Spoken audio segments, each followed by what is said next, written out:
Salam planter Indonesia. Assalamualaikum warahmatullahi wabarakatuh. Di pagi hari yang berbahagia ini, izinkan The Brondol menjawab pertanyaan dari sahabat The Brondol. Pak Pendi, kenapa buah sawit saya masih mentah tapi sudah berondol?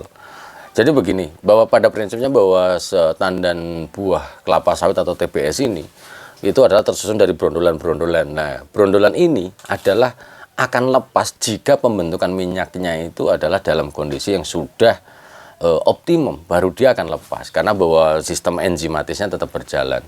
Lah, ketika masih menempel pada TBS itu biasanya dicongkel-congkel juga akan susah.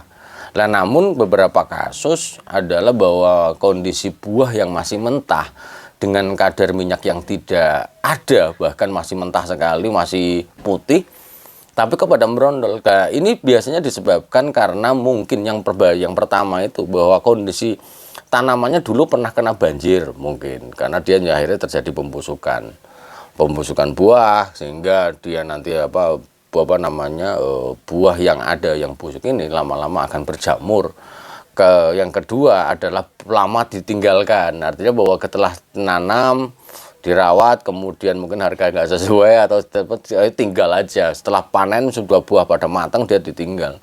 Ini juga buahnya mungkin akan busuk. Kemudian yang selanjutnya adalah kadang-kadang ada juga yang sistem panen gara-gara adanya buah matahari yang manennya itu adalah separuh, sehingga berondolannya banyak ketinggalan di pohon itu sendiri. Karena pada prinsipnya buah mentah yang berondol adalah buah yang tidak normal. Ya, ketidaknormalan ini sangat dipengaruhi oleh jamur yang namanya Marasmius palmivorus. Jamur Marasmius palmivorus adalah sebuah jamur yang disebabkan karena pembusukan itu sendiri, pembusukan dari tandan buah segar. Sehingga ketika banjir, ketika lama ditinggalkan, kemudian ada beberapa kasus yang intinya terjadi pembusukan, yang lama-lama ketika dia lama-lama tandan buah segar itu busuk, lah kemudian meninggalkan yang namanya hifa atau benang-benang dari jamur dari Marasmius palmivorus itu sendiri.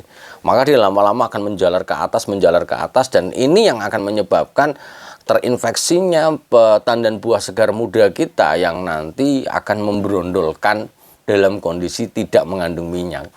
Nah, kalau ini terjadi pada tanaman kita, apa yang harus kita lakukan? Yang harus kita lakukan adalah hanya satu, yaitu adalah sanitasi. Sanitasi artinya bahwa bagaimana buah-buah yang busuk adalah kita turunkan semuanya. Kita potong habis semuanya. Bahkan buah yang mentah sekalipun kalau perlu kita bersihkan, selama nanti kalau Anda perhatikan ada benang-benang putih ke atas itu.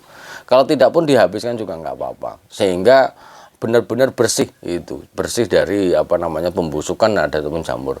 Kemudian setelah sanitasi, kalau memang diperlukan, maka perlu diberikan fungisida. Lah, fungisidanya apa? Yaitu adalah fungisida yang bersifat kontak saja, yang itu misalnya pakai antrakol berbahan aktif propinep ataupun ditin yang berbahan aktif mancozeb, silakan saja. Biasanya sih kita menggunakan 0,2% atau 2 gram per liter air disemprotkan itu, nanti akan lama-lama akan membaik. Pada kunci yang ingin saya sampaikan adalah bahwa Marasmius palmivorus adalah jamur pembusukan yang disebabkan karena pembusukan dari tandan buah segar yang mungkin tidak terpanen oleh kita. Sehingga bagaimana melakukan perbaikannya adalah sanitasi, dibersihkan total dan diberikan fungisida. Lama-lama pasti akan membaik. Dan jangan lupa bahwa pembersihan bukan hanya pada pembersihan dari buah yang busuk, tapi juga pembersihan dari pelepah kering, yang sehingga nanti ada sinar matahari yang mampu masuk ke dalamnya, yang memberikan sebuah kondisi yang akan menekan habitat dari jamur Marasmius palmivorus itu sendiri. Mungkin itu yang dapat saya sampaikan pada kesempatan di pagi hari yang berbahagia ini. Semoga bermanfaat bagi sahabat The Brondol semuanya, dan salam planter Indonesia. Assalamualaikum warahmatullahi wabarakatuh.